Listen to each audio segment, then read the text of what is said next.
এই সরকারের লিগ্যাল স্ট্যান্ডার্ডের ক্ষেত্রে আমি বলেছি যে ডক্টর মোহাম্মদ ইউনূসকে যখন অন্তর্বর্তীকালীন সরকার গঠন করেছেন সেই নিয়োগ আদেশে কিন্তু কোনো ধারা সংবিধানে উল্লেখ করা হয়নি।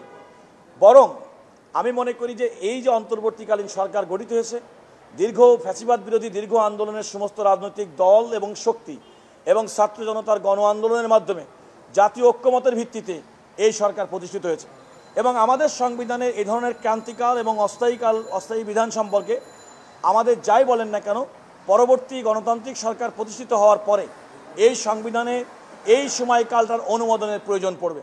সুতরাং 5ই আগস্ট 2024 তারিখে যে বাংলাদেশের পরিস্থিতি, পৃথিবীর কোনো দেশের সংবিধানে এই ধরনের একটা অস্বাভাবিক পরিস্থিতি যেখানে প্রধানমন্ত্রী পালিয়ে যাবেন, মন্ত্রিসভা পালিয়ে যাবেন, তার সমস্ত সংখ্যাবঙ্গ সবাই পালিয়ে যাবেন, এমন কোনো ফোর্সই কেউ করতে পারে না।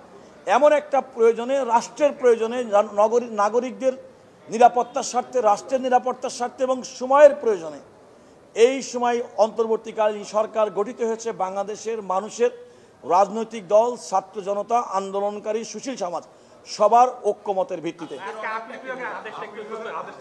আজকের আপিল বিভাগের আদেশটা হচ্ছে, আদালত বলেছেন যে হাইকোর্ট বিভাগ জনাব মহসিন রশিদের রিট পিটিশন যে সরাসরি খারিজ করে দিয়েছিলেন, ওনারা বলেছেন যে সেই খারিজটি আইন এবং ফ্যাক্ট অনুযায়ী সেটা যথার্থ ছিল এবং এই আদালতের কোনো ইন্টারফেয়ারেন্সের প্রয়োজন নেই বিধায় কোনো লিভ গ্রান্ট করা হলো না।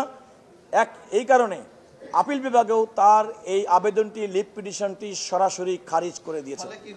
ফলে যেটা হলো, প্রকারান্তরে এই অন্তর্বর্তীকালীন সরকারের বৈধতা নিয়ে জনাব মহসিন রশিদ যে সুপ্রিম কোর্টের হাইকোর্ট বিভাগে রিট পিটিশন দায়ের করেছিলেন তার কোনো সারবত্তা থাকলো না। প্রকারান্তরে বর্তমান অন্তর্বর্তী সরকার যে পরিচালিত হচ্ছে জনগণের মতামতের ঐক্যমতের ভিত্তিতে, সেটাই প্রকারান্তরে স্থায়ী হলো কিংবা স্থাপিত হলো। মানে হচ্ছে যে এই সরকার বৈধ, বাট এই সরকারের অনুমোদন নেওয়া লাগবে হচ্ছে পরবর্তী সরকার। এটা আমি সবসময় বলে আসছি, ধরেন যে কোনো একটা অস্থায়ী এবং ক্রান্তিকালীন সময় সংবিধানে যেটি পঞ্চদশ সংশোধনীর মাধ্যমে আমাদের সংবিধানের 150 অনুচ্ছেদ সংশোধন করা হয়েছিল, কিন্তু সেটাকে আলটিমেটলি ভবিষ্যতের জন্য এই সরকারের মেয়াদকাল এবং কার্যক্রমকে র্যাটিফাই, অনুমোদন করতে হবে। পরবর্তী সরকার গঠিত হওয়ার পরে যে জাতীয় সংসদ গঠিত হবে সেই সংসদের মাধ্যমে এই অনুমোদনের প্রয়োজন হবে, একটা সাংবিধানিক ধারাবাহিকতা এবং সাংবিধানিক সামঞ্জস্যতা রক্ষা করার স্বার্থে।